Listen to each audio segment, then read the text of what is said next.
Perk'S House of Food for the Soul. Bryant's lifetime reflection of food, recipes, and the many direct impacts. Food is a part of everyday living, and although you may not want to believe this, you are what you eat. Over the many years of my life, I've associated with foods in many different ways, and in particularly consuming it without skipping a beat. In this story that I'm about to present to you, it is all about food and how it has touched me, you and all of us. Without food, we cannot survive, and that is why preservation is a must. Although many of us do not look at food as a vital component in our daily interactions, nevertheless, it is clearly there. Food brings family and friends together from any and everywhere. Food can't satisfy your hunger when you have a thirsty appetite.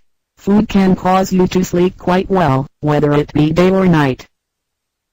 Food is good for the soul, because it can bring out those inner feelings that otherwise would not be known.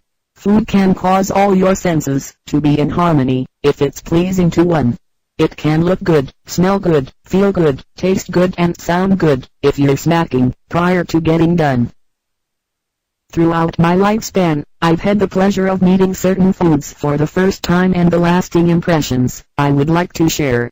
I would hope that you will be able to relate to where I'm coming from, and if you can't, I really don't care. When I was a little boy and lived on Mariner Street, in Franklin, Virginia, for the first time, I ate molasses, together with a biscuit, and it was good. I would like to thank this elderly lady named Mrs. Betty, if I could. Around the age of 7, my mother put some yellow squash on my dinner plate and told me to eat it. After a preliminary taste and my mother wasn't around, I found the nearest trash can and made a deposit. When I was a teenager and worked at the Oak Street Recreation Center in Franklin, Virginia, back in 1979, William Powell, who was my supervisor, introduced me to my very first steak. As far as I can remember, it was seasoned just right, and one taste would be all that it would take.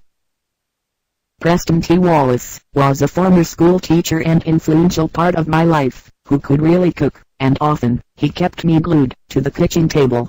When it was time for Sunday's dinners, on many occasions, I was there, willing and able.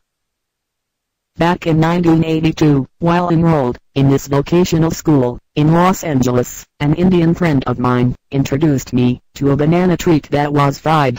Upon initial consummation, with great appreciation, my taste buds replied. In 1986, while working for this electronics company for 10 years straight, I would visit Chicago on a business trip. Tasting French onion soup for the first time was a rewarding experience that I will never forget, even though it would burn my lip. Sometimes, food can be so simple and so cheap, but at the same time, so delicious to the last bite. As a young teenager, I would visit Porter's Market and buy certain snack food items that would serve my belly right. I had much love for minced ham, Vienna sausages, potted meat, devil's ham, hog head cheese, and sharp cheddar cheese as well. With saltine crackers serving as a complement, I would empty most of these items into a brown paper sack and eat them as I walked the streets and didn't care if anyone could tell. I remember, as a young boy, when some neighborhood friends and me would go fishing off the banks of the Blackwater River or the Duck Pond off of College Drive. With the fish that we caught, we would take them over to Mrs. Sissy Boone's sister's house, and in a large grease-filled kettle, she would fry them and no one would be deprived. I remember, when my great-grandfather, Richard Young, would go fishing down on the banks of the Blackwater River, and with his catch, he would bring them over to our house for my mother to clean and cook. After obtaining a bellyful, he would make his way home with a facial display of gratification if anyone were to look. In my mind, my Aunt Lavinia was a cook in a class all by herself, and if you don't believe me, you can ask any of my relatives on that family side. Aunt then would throw down at any spur of the moment, and she would always do it with pride.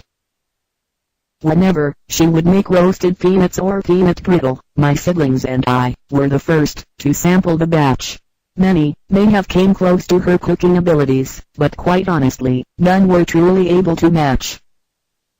Growing up in a big family that struggled financially, we ate what we could to make it from day to day. Although they weren't the most enticing food concoctions, through limited imagination, we would find a way. It is very important that I touch upon our eating habits from back in the day, because, for some of my siblings and I, it was a lesson worth the learn. Speaking on behalf of my wife and children, to eat with love and appreciation, that will never be a concern. What I would like to do, for the next few minutes, is to take you back, in the days, to the foods that we grew fond of. The foods that we ate were determined by the size of our father's paycheck and not what we loved. On many occasions, the weekly check that he brought home was very lean. When it came to budgeting for food, our mother did the best she could with the dollar bill in the color of green. Due to the limitations of not being able to live high on the hog, black-eyed peas, beans, potatoes, and biscuits were part of our everyday evening meals. Without a doubt, they were the cornerstones of our diet, and I ain't too embarrassed to reveal. The black-eyed peas and baby beans were often served with hot, fresh, homemade biscuits, at least twice a week. When it came to taking advantage of the white potato, is it necessary for me to speak? From the French fries, to the mashed potato, to the stewed potato, to the potato salad, to fried potatoes, all were side orders to a serving of a particular meat. Whether it were fish cakes, chicken, or red-hot link sausages, with opened arms we would greet. Every once in a while, pork chops and ground beef would make their way to the dinner table, and we did not hesitate in holding back. Although my mother bought most of the meats from the local stores and supermarkets, we also raised chickens in the backyard and caught fish from the river of water that was black.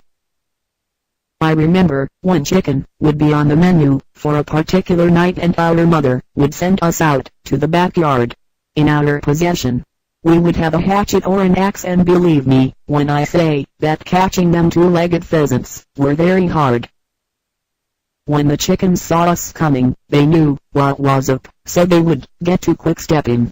In making it easy for us to capture them, they were the least bit of consideration when it came to helping.